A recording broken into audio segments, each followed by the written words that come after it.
बिस्मिल्लाहिर्रहमानिर्रहीम, अस्सलाम वालेकुम। Welcome to CSS journey. आज का हमारा पाकिस्तान फेयर का फर्स्ट लेक्चर है, लेक्चर नंबर 1। इस लेक्चर में हम डिस्कस करेंगे सिलेबस के बारे में कि पाकिस्तान फेयर का सिलेबस क्या है, कितने टॉपिक्स हैं और हम इसको किस तरह लेकर चलेंगे। बहुत से बच्चे होते हैं जो CSS की तैयारी तो स्टार्ट कर देते हैं, लेकिन उन्हें पता ही नहीं होता कि स्टार्ट के लिए हमें पहले सिलेबस को भी देखना है। कुछ बच्चे होते हैं ऐसे, फिर आहिस्ता आहिस्ता जैसे जैसे इंसान प्रोग्रेस करता है उसको पता चलता है वो FPSC पे सिलेबस भी डाउनलोडेड है, तो फिर वो किसी को कोई सजेशन देने वाला भी नहीं होता, इसलिए उन्हें पता नहीं चलता। फिर वो जाके डाउनलोड करते हैं, तो पहले जाके अपना सिलेबस डाउनलोड करें FPSC से और फिर हमारे साथ इस जर्नी में शामिल हुए। तो हमारा जब हम पाकिस्तान फेयर का सिलेबस डिस्कस करेंगे, उसके बाद हम सारे तमाम टॉपिक्स को वन बाय वन डिस्कस करते हुए जाएंगे और इनको हम देखेंगे। नेक्स्ट स्लाइड पे चलते हैं। सिलेबस है हमारा, पहला जो हमारे पास पार्ट है ना यहाँ पे, ये वाला, इसको हम जियोग्राफी कहते हैं। इसके 3 पार्ट हैं टोटल, एक जियोग्राफी, दूसरा pre partition and third is post partition. इसमें डिवाइड किया जाता है पाकिस्तान अफेयर को मोस्टली, लेकिन जो हम यहाँ पे डिस्कस करेंगे कि जो जियोग्राफी है ये इसमें आ जाती है। ये फर्स्ट पॉइंट जो है ये है land and people of Pakistan के, पाकिस्तान की जो ज़मीन है वो कैसी है। लाइक ये देखें, इसके कितने प्रोविंसेस हैं, इसमें कितने दरिया बहते हैं, इसके अलावा इसके अंदर कितने डैम्स हैं, कौन से डैम पर कब काम किया गया और इस तरह के लोग कैसे हैं, उनका कल्चर कैसा है, इसके बारे में डिस्कस करेंगे। इसके बाद ज्योग्राफी में हम आ जाता है सोसाइटी कैसी है, यहाँ की नेचुरल रिसोर्सेज कितने हैं, कोल कितनी निकलती है, ऑयल कितनी निकलती है, गैस या और भी बहुत से नेचुरल रिसोर्सेज होते हैं अल्लाह ताला की तरफ से दिए गई नेमतें, तो वो किधर निकलती हैं और कितना इस्तेमाल होता है इनका, नहीं होता, इस सारे बारे में और इस चीज़ के बारे में हम डिस्कस करने वाले हैं। नेक्स्ट इंशाल्लाह एग्रीकल्चर जो है उसके बारे में डिस्कस करेंगे, industry, education with references to characteristics, trends and problems, यानी इनकी ट्रेंड्स भी डिस्कस करेंगे, इनकी कैरेक्टरिस्टिक्स भी डिस्कस करेंगे, इसके अलावा हम इनकी प्रॉब्लम भी डिस्कस करेंगे। ठीक है, इसके अलावा ये हमारा ज्योग्राफी का इतना पार्ट कंप्लीट होता है। आगे हमारे पास आइडियोलॉजी ऑफ पाकिस्तान आ जाती है। ठीक है, ये प्री पार्टीशन है, यानी प्री मतलब पहले, पार्टीशन यानी पार्टीशन होने से पहले, यानी अलहदगी से पहले जितनी भी मूवमेंट्स थी जो पाकिस्तान से रिलेट करती हैं, तो उसकी हिस्टोरिकल बैकग्राउंड हम जानते हैं इसके प्री पार्टीशन एरिया में कि आखिर हिंदुस्तान में कैसे आया इस्लाम, कैसे एंटर हुआ। तो वहाँ से हम स्टार्ट करते हैं कि मोहम्मद बिन कासिम जब 712 में आए तो उन्होंने आके फ़तह किया सिंध को। उसके बाद आहिस्ता आहिस्ता मुसलमान यहाँ पे ग्रो करना शुरू हुए और फिर उसके बाद उन्होंने हुकूमत भी की, दिल्ली सल्तनत बनाई। इसके बाद और फिर हुकूमत होते होते एक दफ़ा वो डाउनफॉल हुआ यहाँ पे मुसलमानों का। फिर उसके बाद अंग्रेज़ों की हुकूमत आ गई, अंग्रेज़ों की हुकूमत आई तो उसके बाद तो सर सैयद अहमद ख़ान ने जो फील किया था अपनी, सर सैयद अहमद ख़ान ने फील किया था कि मुसलमानों के लिए अलग आइडेंटिटी होनी चाहिए। ठीक है, मुसलमान पीछे क्यों रह गए हैं, जो हुकूमत करने वाली कौम थी वो पीछे क्यों रह गई है। फिर इस वजह से उन्होंने एजुकेशनल देखा कि एजुकेशनल सेक्टर जो है वो बहुत ख़राब है, उन्होंने उसके ज़रिए मुसलमानों को डेवलप करने की कोशिश की। ठीक है, नेक्स्ट अल्लामा मोहम्मद इकबाल ने क्या कोशिशें की, इसके बारे में पढ़ेंगे। कायद आज़म ने क्या कोशिशें की, इसके बारे में पढ़ेंगे हम इंशाल्लाह। इसके अलावा हमारे जो इस्लामिक स्कॉलर्स थे या इस्लामिक जिन्होंने हमारी हेल्प की, ठीक है, तो जैसे लगे शेख अहमद सरहंदी, शाह वलीउल्लाह, ठीक है, सैयद अहमद शहीद, अली और फिर अलीगढ़ मूवमेंट, देवबंद, नदवातुल इस्लाम, या अपने पहले कॉलेजेस में तो मतलब आम मुताला पाकिस्तान में या अब स्टडी पाकिस्तान में पाक स्टडी में आप पढ़ चुके हैं, लेकिन वहाँ पे सही से पढ़ाया नहीं जाता, समझाया नहीं जाता कि चीज़ को कैसे आप इस तरह अट्रैक्टिवली पढ़ेंगे वो आपको याद भी रहे। ठीक है, तो इसलिए हम इसके अंदर ये भी डिस्कस करेंगे। इसके अलावा हम लोग डिस्कस करेंगे कायद आज़म मोहम्मद अली जिन्ना की कोशिशों को भी और इनकी स्पीचेस को भी, सब कुछ साथ साथ लेके चलेंगे। उसके बाद हम नेक्स्ट पे चलते हैं। ये हमारी प्री पार्टीशन होती है कि इस्लाम कैसे एंटर होता है और किस तरह पाकिस्तान बनता है। यहाँ तक की स्टोरी हमारी प्री पार्टीशन की है। और पार्टीशन के बाद यानी जिस जब पाकिस्तान बन जाता है और उसके बाद क्या होता है, तो इसकी स्टोरी हम आगे पढ़ते हैं। उसके बाद वो हम पढ़ते हैं पोस्ट पार्टीशन में, यानी पार्टीशन हो चुकी है, अब उसके बाद का जो वाकया है, क्या किस्सा है, किस तरह डेवलपमेंट हो रही है, नहीं हो रही, रुक रही है, क्या प्रॉब्लम्स हैं, उसको हम लोग पोस्ट पार्टीशन में डिस्कस करते हैं यहाँ पे। ठीक है, तो उसको हम ऐसे करंट इश्यूज का नाम भी दे देते हैं, पोस्ट पार्टीशन का भी नाम देते हैं। पहले हम उसका पोस्ट पार्टीशन पढ़ेंगे कि कैसे कायद-ए-आज़म पाकिस्तान बनता है, 1 साल बाद कायद-ए-आज़म वफात पा जाते हैं, उसके बाद लियाकत अली खान वो आते हैं। नेक्स्ट पॉलिटिशियंस का आपस में झगड़ा जो आज तक कभी खत्म नहीं हुआ है, इन्होंने कभी झगड़े के अलावा कुछ सोचा ही नहीं है कि पाकिस्तान के ऊपर फोकस करें, किसी को 5 साल तो पूरे करने दें। पहला इलेक्शन 1971 में होता है, देखें पॉलिटिकल एवोल्यूशन सिंस 1971 यहाँ पे हो रहा है जाके, तो इसके बारे में भी डिस्कशन होगी हमारे पास। उसके बाद हम देखेंगे पाकिस्तान की जो स्ट्रेटेजिक लोकेशन है उसके लिहाज से वो कितना इम्पोर्टेंट है। ठीक है, इसके बाद हम देखेंगे कि सार्क, CEO और ये हमारे पास जो रीजनल कॉरपोरेशंस है ना हमारी, इसके अंदर SCO आ जाती है, इसके ऑर्गेनाइजेशंस के बारे में हम पढ़ेंगे। ठीक है, हमारे पाकिस्तान के इकोनॉमिक चैलेंजेस क्या हैं। पाकिस्तान को बेशक बच्चे को पता है कि कितने चैलेंजेस है इकोनॉमिक चैलेंजिंग, हम बच्चों को भी पता है कि हम छोटे बच्चे से पूछे ना तो भी बोले कर्ज लिया हुआ है हमने, हम तो कर्ज ही हैं। ठीक है, तो हम इतना इकोनॉमिक क्राइसिस में फंसे हुए हैं कि हम डिवेल्प होने की बजाय, इस बजाय कि हम पाकिस्तान को डेवलप कंट्री बनाएं, हम एक्सपोर्ट ज़्यादा करें, इंपोर्ट कम करें, अपने इकोनॉमिक क्राइसिस को ख़त्म करें, बूस्टअप करें इकोनॉमी को। हम सिर्फ कर्जे लेने पर तुले हुए हैं, इसके अलावा और कुछ नहीं, क्योंकि हमारे पास कोई ऑप्शन नहीं होता, तो हमें बार बार IMF के पास जाना पड़ता है और लेना पड़ता है। इसके बारे में भी डिस्कस करेंगे, सब कुछ डिस्कस होगा इंशाल्लाह। इसके अलावा हम देखेंगे कि पैलेस्टाइन इशू आजकल बहुत हाईलाइट हुआ है, क्योंकि आपको पता है हर बच्चे को पाकिस्तान में भी पता है कि फ़लस्तीन और इसराइल की वॉर लगी हुई है। एक वक्त था जब पैलेस्टाइन जो हम जिसको फ़लस्तीन कहते हैं वो सारा का सारा मुसलमानों के पास था। ठीक है, आहिस्ता आहिस्ता इसराइली आए, उन्होंने थोड़ी जगह ली, फिर थोड़ी ज़्यादा, ऐसे वक्त गुजरने के साथ साथ जब एक अवाम, एक कौम सो रही हो तो ऐसे ही होता है, दूसरों को मौका मिल जाता है, हमें भी बेदार होने की ज़रूरत है।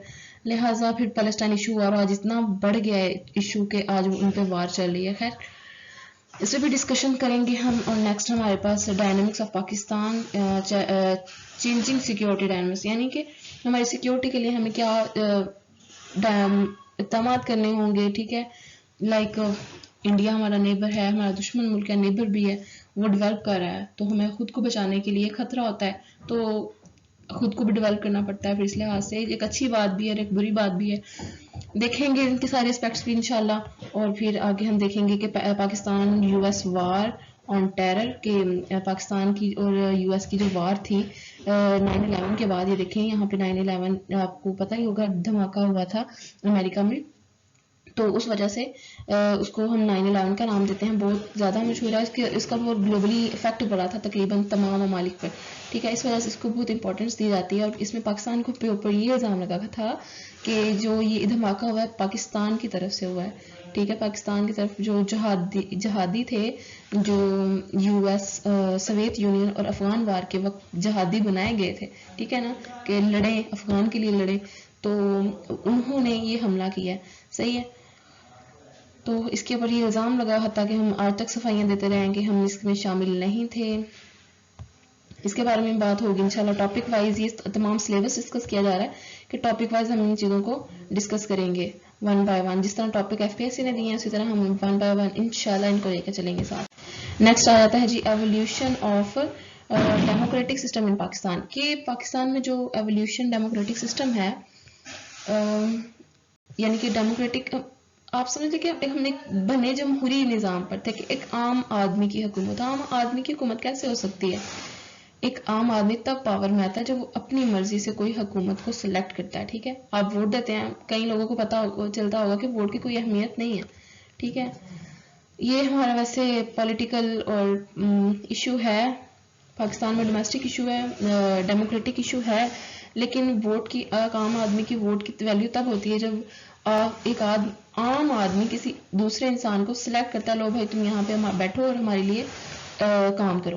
अगर वो काम नहीं करता, उसको डर होता है कि मैं काम नहीं करूंगा तो ये हमें उतार देंगे। तो इस तरह किसका डर हुआ? एक आम आदमी का। तो डेमोक्रेटिक पाकिस्तान जो होता है ना, इसकी बुनियाद पर हम बने थे। तो लेकिन हमारा फर्स्ट इलेक्शन जाके मैंने आपको पीछे बताया कि 1971 में हुआ था, जब पाकिस्तान अलहदा हुआ, फर्स्ट इलेक्शन हुआ, और साथ ही हमारा जो पाकिस्तान का दूसरा पार्ट था जिसको आज हम लोग बांग्लादेश के नाम से जानते हैं, पहले पाकिस्तान का हिस्सा था ना, तो वो अलहदा हो गया। ठीक है, तो इसी तरह हम अपने एथिक इशू बहुत क्रिटिकल है, छोटे से छोटे पैमाने पर फैले हुए हैं, हम मजहबी और ज़ात पात के निज़ामों में फंसे हुए हैं, अजीब सिस्टम है। तो हालांकि हमारा इस्लाम हमें इस चीज़ की इजाज़त नहीं देता है, लेकिन फिर भी हम किसको समझाएं, किसको समझाएं, समझाने की कोशिश करें भी तो कोई समझता ही नहीं है। खैर, हम यूथ हैं, हमें तो समझना चाहिए, हम पढ़े हैं, अगर हम एजुकेटेड इंसान बने हैं और बन रहे हैं तो हमें कम से कम इतना तो पता चलना चाहिए कि अच्छा क्या है, बुरा क्या है। ठीक है, क्योंकि आगे तो हमें नहीं चलाना है। तो लिहाजा ये एथिक इशू, मुझे एथनिक इशू, इस पर काम करने की हमें यूथ को बहुत ज़रूरत है। ठीक है, कि हमें इन झंझटों में नहीं पढ़ना कि ज़ात पात एज वेल, ये रीजनल पॉलिटिक होती है वो अलग होती है कि शिया सुन्नी अहले हदीस ये सारे। ठीक है, तो इससे भी अल्लाह ताला ने और नबी पाक ने मना फरमाया था कि तफरके में मत पढ़ना। सो फिलहाल हम टॉपिक नहीं डिस्कस करें, हम लोग डिस्कस करें जस्ट इनकी हेडिंग्स के हम आगे क्या क्या पढ़ेंगे सिलेबस में। आगे हम इसकी हाइड्रोपॉलिटिक पढ़ेंगे कि water issue in domestic and regional context, के हमारे जो वाटर इश्यूज हैं हमारे पाकिस्तान में उसके बारे में पढ़ेंगे कि हाइड्रोपॉलिटिक्स कैसे है पाकिस्तान में, पानी की क्या किल्लत है, इंडिया कैसे रोकता है पाकिस्तान। बड़े इंटरेस्टिंग होंगे टॉपिक इंशाल्लाह। तो नेक्स्ट हम देखेंगे कि पाकिस्तान नेशनल इंटरेस्ट, कि पाकिस्तान के नेशनल इंटरेस्ट कौन से हैं, उसको चैलेंजेस कौन कौन से आ रहे हैं, इसके ऊपर इनके इफेक्ट्स, एनर्जी प्रॉब्लम्स के क्या है, उसके इफेक्ट्स क्या हैं। जाहिर बात है एनर्जी बहुत इंपॉर्टेंट है किसी भी मुल्क के लिए, पाकिस्तान यानी कि इलेक्ट्रिसिटी। ठीक है, Pakistan and India relation since 1947, अब जी जब से हम अलहदा हुए तब से हमारी आज तक नहीं बनी, और मुझे लगता भी नहीं है कि आगे बनेंगे, अल्लाह करे बन जाए। ज़रूरी नहीं है कि वो हमारा वो काफिर है या फिर वो नॉन मुस्लिम है तो हम उनके साथ बना के ना रखें। अमेरिकन भी कोई मुसलमान नहीं है, कोई दूसरा मुल्क सिवाय मुस्लिम ममालिक के बाकी सबके साथ भी तो बना कर रखी जा सकती है ना। तो नबी पाक जब मदीना गए थे तो उन्होंने भी कुफार मक्का, हालांकि वो बहुत कुफार मदीना और कुफार मक्का से भी उन्होंने मुआहदे किए थे। ठीक है, तो हमें अपनी बुनियाद स्ट्रॉन्ग करने के लिए दूसरों के साथ मुआहदे करने पड़ते हैं और हमें करने चाहिए। ये नहीं कि वो दुश्मन ममालिक है तो हम उनके साथ कोई मुआहदा ना करें, बल्कि ठीक है आप अपने रिश्ते में जाए, हम अपने रिश्ते में अलहदा हैं, तो इसमें क्या है, दुश्मन किस वजह की दुश्मनी, अलहदा हो चुके हैं, काम खत्म है। ठीक है, तो हमें इस पर भी काम करने की जरूरत है। कश्मीर इशू बहुत इंपॉर्टेंट इशू आज तक चला आ रहा है और इसके ऊपर मोस्टली क्वेश्चन आता है कश्मीर इशू। ठीक है, उसके बाद अफगान और सोवियत यूनियन वार, ये देखें बहुत इंपॉर्टेंट वार थी, इसमें इसके इम्पैक्ट्स क्या हुए इसको हम डिस्कस करेंगे। ठीक है, वही जो 10 साल चली जिसमें हमारे जिहादी बनाए गए और उनको अफगानिस्तान में किया गया, अमेरिका सपोर्ट करता रहा और फिर उसके इफेक्ट्स बहुत बुरे निकले दहशतगर्दी के नतीजे में, जिससे इफेक्ट खुद अमेरिका हुआ था। ठीक है, फिर प्रॉक्सी वार के बारे में बात करेंगे हम, रूल ऑफ एक्सटर्नल एलिमेंट्स के बारे में बात करेंगे इंशाल्लाह। कि उसके बाद हम देखेंगे कि इकोनॉमिक कंडीशन क्या है पाकिस्तान की, पीछे भी डिस्कस किया है, ये बहुत इंपॉर्टेंट टॉपिक है। ठीक है, थोड़ा पीछे भी आया है, फिर से आया है कि इसके उन्होंने सारी फिर डायमेंशंस भी बताई हैं कि मोस्ट रीसेंट इकोनॉमिक सर्वे क्या है, आजकल क्या कंडीशन है। लाइक अगर हम आज 2024 में हैं तो आजकल कंडीशन क्या है, फिलहाल तो बहुत डाउन हो चुकी है। ठीक है, 0.1% पे खड़ी है। जब इमरान खान साहब गए थे जब तब वो थी 6.1% पे। ठीक है, अब वो 0.1% पे देखें कि एक 1.5 साल में कितनी नीचे गई है। ठीक है, लिहाजा पॉलिटिकल इशू बहुत ज़्यादा है, उस पॉलिटिकल स्टेबिलिटी की बहुत ज़रूरत है ताकि पाकिस्तान में रिफॉर्म्स कुछ काम करें तो कुछ रिजल्ट भी आए ना। फिर नेक्स्ट करते हैं जी रिसेंट कॉन्स्टिट्यूशनल लीगल डिबेट्स के बारे में बात करेंगे हम कि पाकिस्तान में अदलिया का निज़ाम कैसे है, आपको पता ही है कैसे है, सालों साल केसेस पड़े रहते हैं, इसके बारे में भी इंशाल्लाह डिस्कस किया जाएगा। नेक्स्ट हमारे पास है जी the prevailing social problem of Pakistan and strategies to deal with them. ठीक है, हमारे सोशल प्रॉब्लम क्या है, इसमें पॉवर्टी आ जाती है, बहुत इंपॉर्टेंट। जाहिर है जब इकोनॉमी ग्रोथ ही नहीं करेगी तो पॉवर्टी तो आएगी ही आएगी। ठीक है, और पॉवर्टी आएगी तो एजुकेशन सेक्टर भी बेहतर नहीं हो सकते हैं। ठीक है, कैसे हो सकते हैं, बच्चों को मतलब कुछ मिलेगा, कुछ रोजगार अच्छा होगा तो लोग तो कहेंगे कि जी पढ़ा के क्या करना है, कुछ कमा के लाए, हमारी रोटी चले, हमारा पेट भरा जाए, शाम को हम खा के सोएं। तो जब हमारी पॉवर्टी ख़त्म होगी तो ऑटोमेटिकली हमारी यूथ पढ़ेगी, ठीक है। तो स्पेशली जो गांव में लोग रहते हैं तो वो नहीं पढ़ाते, कहते हैं हम बच्चों को कहाँ पे लगाते हैं, ठीक है, हम पढ़ेंगे तो हमें क्या मिल जाना है, हमारा थोड़ा हाथ आसान हो जाएगा, इस तरह आम लोग यही सोचते हैं, ठीक है। तो पॉवर्टी को हम कुछ रिफॉर्म्स करेंगे तो पॉवर्टी खत्म होगी, एजुकेशन सेक्टर भी बेहतर होगा, हेल्थ का सेक्टर तभी बेहतर हो सकता है, ठीक है। इसी तरह हमारा ये ख़त्म होता है यहाँ पर। और उसके बाद हमारा ये इम्पोर्टेंट चीज़ थी यहाँ पे कि मैंने ये एंड पे डिस्कस की कि मैप, ठीक है, ये बहुत इंपॉर्टेंट है। इस मैंने इसलिए लिखा है एंड पे, ये सिलेबस में नहीं है, ये इसलिए लिखा है कि देखिए जब भी हम पाकिस्तान अफेयर की तैयारी करना स्टार्ट करते हैं ना, तो हम चूंकि पाकिस्तान के बारे में डिस्कस कर रहे हैं तो हमें मैप हमारे पास हमें बनाना आना चाहिए, लाइक हमें ड्रॉ करना आना चाहिए कि पाकिस्तान का मैप बनता कैसे है। फिर जब हम ड्रॉ करेंगे ना तो हमारे माइंड में एक बैठ जाता है, वो चीज़ बैठ जाती है। हम जब भी किसी इलाके के बारे में सोचते हैं, केपी के बारे में सोच रहे हैं, केपी के बारे में, या फिर बलूचिस्तान के बारे में सोच रहे हैं, सिंध के बारे में सोच रहे हैं, पंजाब के बारे में, गिलगित-बाल्टिस्तान के बारे में, फाटा के बारे में, कश्मीर के बारे में, ठीक है, इन सब के बारे में बार बार तो हमारे माइंड में वो कंसेप्ट आता जाता है, इमेज क्रिएट होती जाती है। तो आप सबसे पहले एक CSP को ज़रूर मैप बनाना आना चाहिए, ताकि जब भी कोई बोले कि आप पाकिस्तान का मैप ड्रॉ करके दिखाएं तो आप 2 मिनट के अंदर, 2 मिनट तो बहुत ज़्यादा हैं, एक मिनट के अंदर आप बना दें, ठीक है।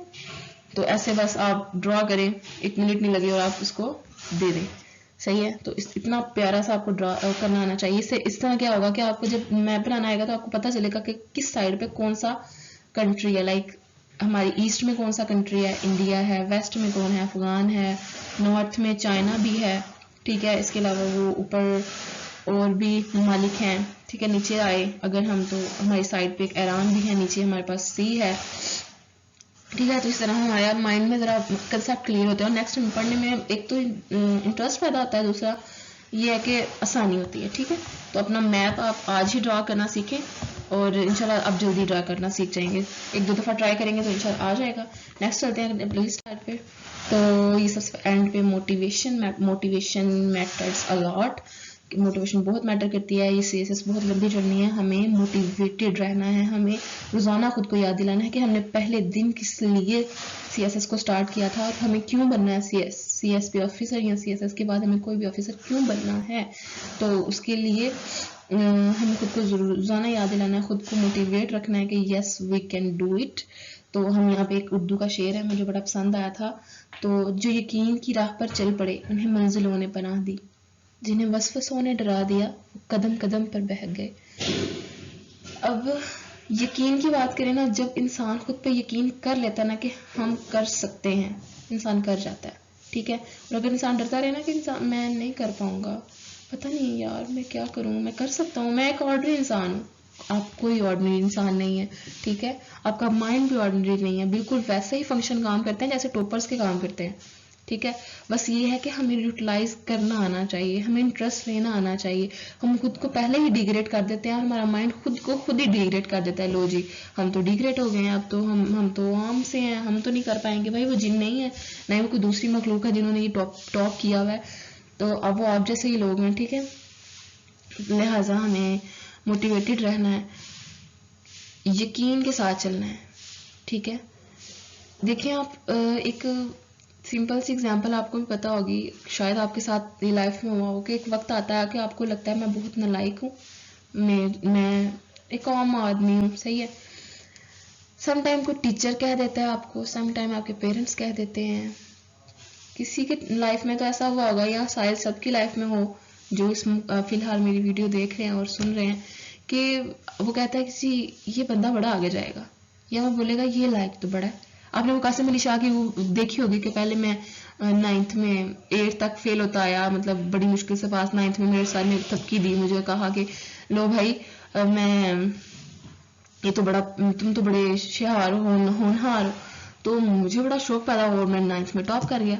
ये कैसे हो गया? वो जो पास नहीं हो पाता था वो टॉप कैसे कर गया? वो यकीन था, उसकी दिल को यकीन आने लग गया किसी के कहने से कि मैं हूँ ऐसा, वाह ठीक है, उसको बिलीव हो गया, उसके दिमाग ने एक्सेप्ट किया, देन वो टॉप कर गया। इसी तरह हम जब यकीन कर लेंगे ना कि मुश्किल नहीं है GCSS, ठीक है, हमने आम किताबें भी तो पढ़ी है ना, इसमें क्या मुश्किल है, इतने आसान ओरिजिनल टॉपिक पीछे से हम सब देखते आते हैं, कुछ भी मुश्किल नहीं है। अगर हम आम चीज टॉप कर सकते हैं, अगर नहीं भी की कभी कोई क्लास टॉप तो नथिंग, कुछ नहीं होता, ठीक है। हम आगे करेंगे इंशाल्लाह। सो हमारा आज का लेक्चर एंड होता है। खुद पे बिलीव के साथ हमें वसवसों को पीछे करके कि मैं पता नहीं पास ना हुआ तो क्या होगा, ठीक है, कुछ भी नहीं होगा, हम पास जरूर करेंगे इंशाल्लाह। हम पूरे लगन से करेंगे, ईमानदारी से करेंगे, किसी को धोखा नहीं देंगे। ये ना हो कि किसी के साथ बुरा करें और फिर आप बोलें जी हम तो ऐसे हैं और हम ऐसे हैं, ठीक है। तो खुद के अपना रखना है, खुद पे ऊपर कंट्रोल, ईमानदार रहना है और फिर इंशाल्लाह आप जरूर कामयाब होंगे। इसी के साथ करते हैं हमें लेक्चर का एंड। अपना बहुत सा ख्याल रखिएगा, हमारे साथ जुड़े रहें। फी अमान अल्लाह।